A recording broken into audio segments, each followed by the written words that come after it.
Perdebatan ini membuat proses perizinan, desain, hingga keputusan investasi terus tertunda. Dengan kata lain, proyek ini bukan hanya soal mengebor gas, tetapi juga membangun pusat pertumbuhan ekonomi baru di Indonesia bagian timur.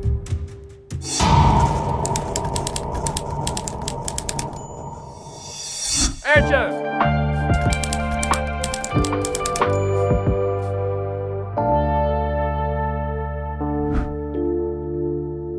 Sobat Sebat, bayangin sebuah proyek yang udah direncanakan sejak tahun 1998. Presiden sudah berganti 6 kali. Dunia sudah berubah.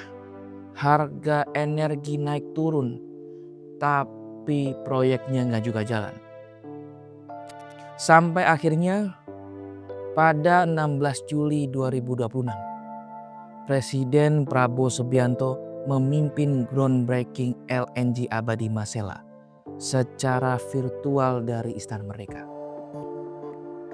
Ini bukan sekedar seremoni peletakan batu pertama. Ini adalah tanda dimulainya salah satu proyek migas terbesar dalam sejarah Indonesia. Nilai investasinya mencapai sekitar 20,9 miliar US dollar atau setara 376 triliun rupiah. Angka yang menjadikan Blok Masela sebagai salah satu investasi hulu migas paling besar yang pernah masuk ke Indonesia.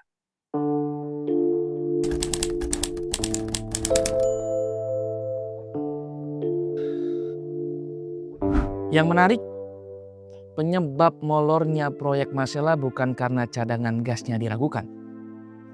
Persoalannya justru ada pada konsep pengembangannya. Selama bertahun-tahun terjadi perdebatan panjang. Apakah fasilitas pengolahan gas harus dibangun di laut atau dipindahkan ke darat? Perdebatan ini membuat proses perizinan, desain, hingga keputusan investasi terus tertunda. Kini pemerintah menetapkan pembangunan dilakukan dengan konsep kilang LNG di darat. Artinya, investasi bukan hanya membangun fasilitas produksi gas, tetapi juga pelabuhan, jalan, jaringan listrik, telekomunikasi, hingga infrastruktur penunjang di Kepulauan Tanimbar dan wilayah Maluku. Dengan kata lain, proyek ini bukan hanya soal mengebor gas, tetapi juga membangun pusat pertumbuhan ekonomi baru di Indonesia bagian timur.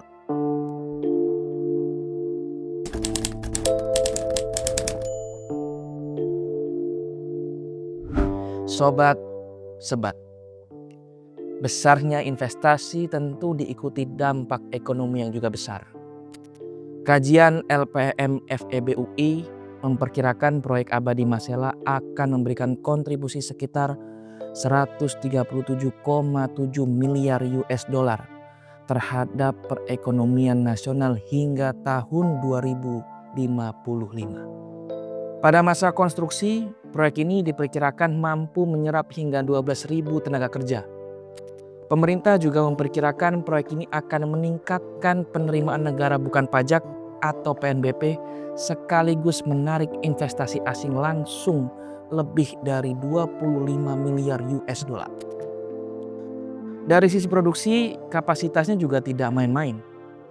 Blok Masela dirancang menghasilkan 9,5 juta ton LNG per tahun, memasok 150 juta kaki kubik gas per hari untuk kebutuhan domestik, serta memproduksi sekitar 35.000 barel kondensat setiap hari.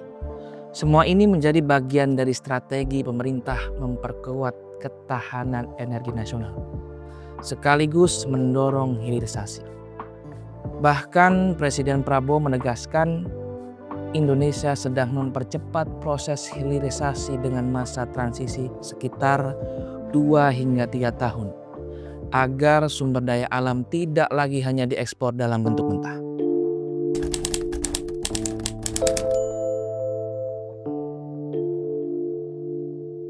Lihat apa yang terjadi di dunia. Konflik Rusia Ukraina membuat Eropa kehilangan sebagian pasokan gas murah dari Rusia. Di Timur Tengah, ketegangan di sekitar Selat Hormuz selalu menjadi ancaman bagi jalur distribusi minyak dan LNG dunia. Ketika geopolitik memanas, harga energi bisa melonjak dalam hitungan hari, dan negara yang bergantung pada impor akan menjadi pihak yang paling rentan. Di tengah ketidakpastian geopolitik dan fluktuasi harga energi di dunia, Presiden Prabowo menegaskan Indonesia harus memiliki fondasi ketahanan energi yang kuat. Kedepan, konstruksi fisik ditargetkan mulai pada 2027.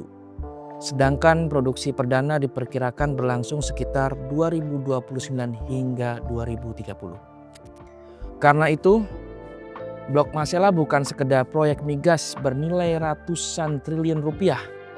Ini adalah investasi jangka panjang untuk memperkuat pasokan energi nasional, mempercepat hilirisasi, membuka ribuan lapangan pekerjaan, menggerakkan ekonomi Indonesia Timur, sekaligus menunjukkan bahwa proyek yang sempat tertunda hampir 3 dekade akhirnya benar-benar mulai diwujudkan.